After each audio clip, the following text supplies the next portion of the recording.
नमस्कार, मी अमृता मोरे. नमस्कार, मी अश्विन बापट. स्टार माझामध्ये आपलं स्वागत. महाराष्ट्र देशामध्ये मी घेऊन आली आहे महाराष्ट्राच्या कानाकोपऱ्यातनं काही खास बातम्या.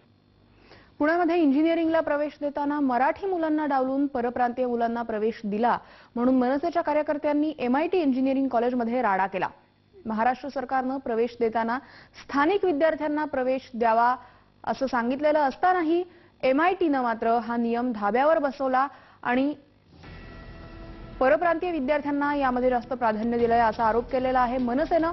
मनसेच्या कार्यकर्त्यांनी MITच्या आवारामध्ये दगडफेक केली. तसंच या कॉलेजचे संचालक मंगेश कराड यांच्या केबिनमध्ये घुसून तोडफोडही केली. मनसेनं कॉलेज व्यवस्थापनाकडे अनेक वेळा प्रवेशाची माहिती मागितली होती, पण त्याला व्यवस्थापनानं कचऱ्याची टोपली दाखवली आणि त्यामुळेच मनसेनं ही तोडफोड केल्याचं स्पष्ट झालंय.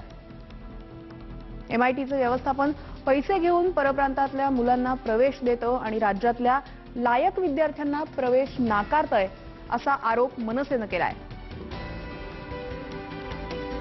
आता आपण ही दृश्य पाहतोय कशा प्रकारे पुण्यामधल्या कोथरूड परिसरातल्या या MIT इंजिनिअरिंग कॉलेजवरती हल्लाबोल केला मनसेच्या कार्यकर्त्यांनी. त्यांचा असा आरोप होता की मराठीतले महाराष्ट्रातले जे लायक विद्यार्थी आहेत त्यांना डावलून इथे परप्रांतीयांना प्रवेश दिला जातो, परप्रांतीयांना प्राधान्य दिलं जातं आणि याचं कारण म्हणजे पैसे.